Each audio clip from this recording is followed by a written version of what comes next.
Bismillahirrahmanirrahim. Assalamualaikum warahmatullahi wabarakatuh. Kami di sini dari kelompok 6, beranggotakan 4 orang, yaitu Genis Maripal, Muhammad Rifki Ardiansyah, Riznab Aditya, dan saya Windy Rasani. Kami di sini akan mempresentasikan tentang metode pengujian toksisitas, uji toksisitas praklinik secara in vivo. Untuk yang pertama yaitu pembahasan uji toksisitas. Uji toksisitas adalah suatu uji untuk mendeteksi efek toksik suatu zat pada sistem biologi dan untuk memperoleh data dosis respon yang khas dari sediaan uji. Data yang diperoleh dapat digunakan untuk memberi informasi mengenai derajat bahaya sediaan uji tersebut bila terjadi pemaparan pada manusia, sehingga dapat ditentukan dosis penggunaannya demi keamanan manusia. Uji toksisitas menggunakan hewan uji sebagai model berguna untuk melihat adanya reaksi biokimia, fisiologi, dan patologi pada manusia terhadap suatu sediaan uji. Hasil uji toksisitas tidak dapat digunakan secara mutlak untuk membuktikan keamanan suatu bahan atau sediaan pada manusia, namun dapat memberikan petunjuk adanya toksisitas relatif dan membantu identifikasi efek toksik bila terjadi pemaparan pada manusia. Untuk metode uji toksisitas secara in vivo ada beberapa, yaitu yang pertama uji toksisitas akut.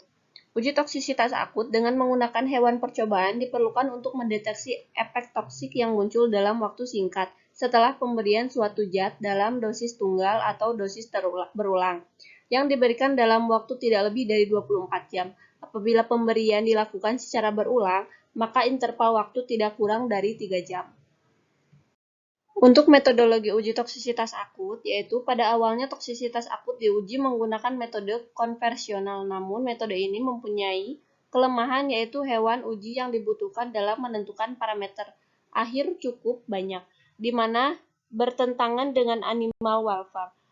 Oleh karena itu, pada tahun 1984 telah dibuat metode alternatif di mana hewan yang digunakan jumlahnya lebih sedikit, yaitu metode up and down procedure dan fixed dose method dan toxic class method. Metode alternatif merupakan revisi metode OECD tahun 1984 disebabkan adanya kesepakatan untuk mendapatkan jalan pintas dalam 34. Mengklarifikasikan senyawa kimia pada metode alternatif hanya menggunakan satu jenis kelamin hewan uji. Hal ini disebabkan karena dari literatur tidak ada perbedaan nilai LD50 yang signifikan akibat perbedaan jenis kelamin, tetapi pada keadaan yang berbeda nilai LD50 umumnya jenis kelamin betina lebih sensitif, maka pada uji alternatif hewan menggunakan hewan betina. Untuk prinsip metode uji toksisitas akut yaitu ada 3. Pertama, fixed dose method, yaitu sekelompok hewan uji dengan jenis kelamin yang sama diberikan dosis bertingkat menggunakan metode fixed dose, antara lain 5, 50, 300, dan 2000 mg per kilogram. Dosis dapat ditambah hingga 5000 mg per kilogram. Dosis awal dipilih berdasarkan uji pendahuluan sebagai dosis yang dapat menimbulkan gejala toksisitas ringan tetapi tidak menimbulkan efek toksik yang berat dan kematian.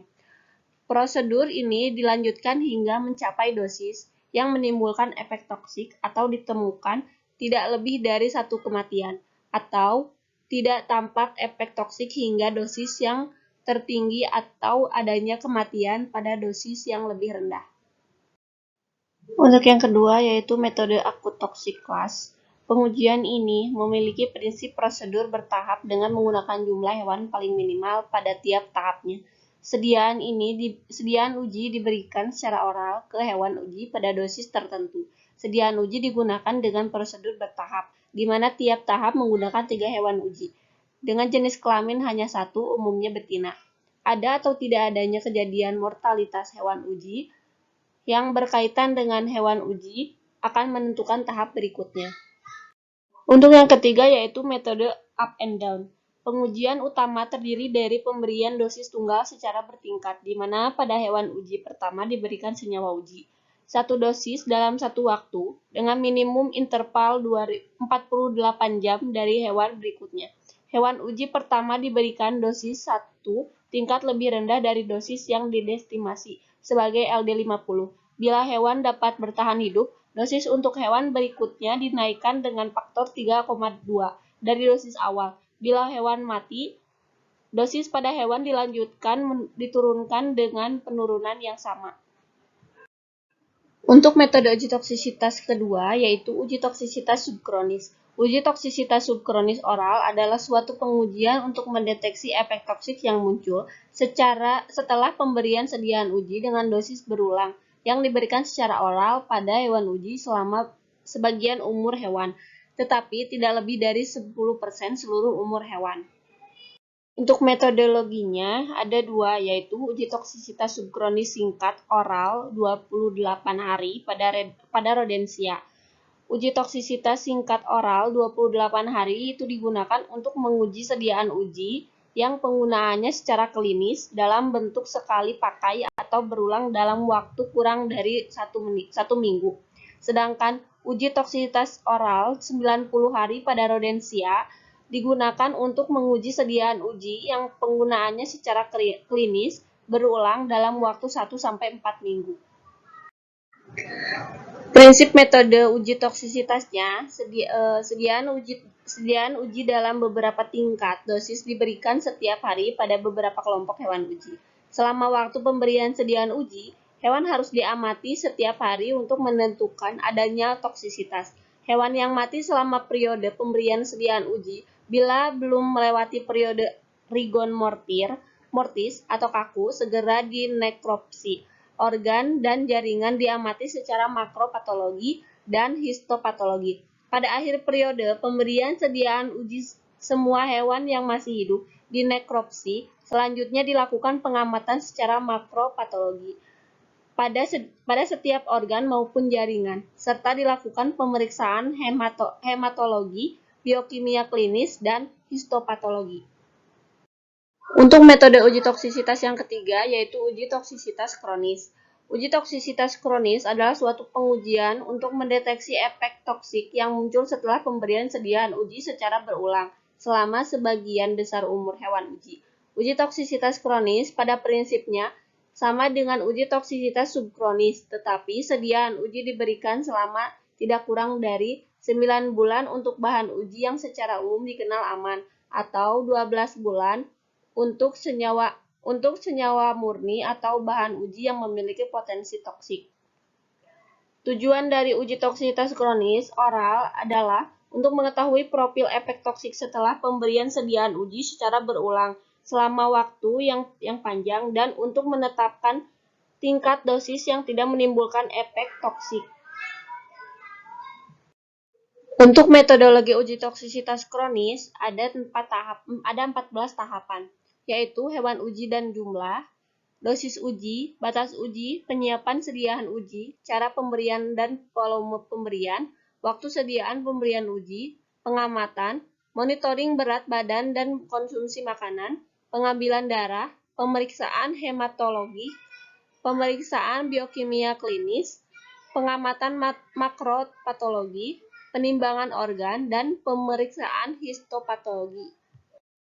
Untuk prinsip metode uji toksisitas kronis, yaitu sediaan uji dalam beberapa tingkat dosis diberikan setiap hari pada beberapa kelompok hewan uji selama 9 atau 12 bulan. Durasi uji toksisitas kronis oral 9 bulan dilakukan pada bahan uji yang secara umum telah dikenal aman. Sedangkan uji senyawa murni atau bahan uji yang memiliki potensi toksik, maka uji toksisitas kronis dilakukan selama 12 bulan. Selama waktu pemberian sediaan uji, hewan harus diamati setiap hari untuk menentukan adanya toksisitas. Hewan yang mati selama periode pemberian sediaan uji bila belum melewati periode rigor mortir atau kaku, segera dinekropsi. Organ dan jaringan diamati secara makropatologi dan histopatologi. Dan prinsip metode uji toksisitas kronis ini sama dengan uji metode toksisitas subkronis.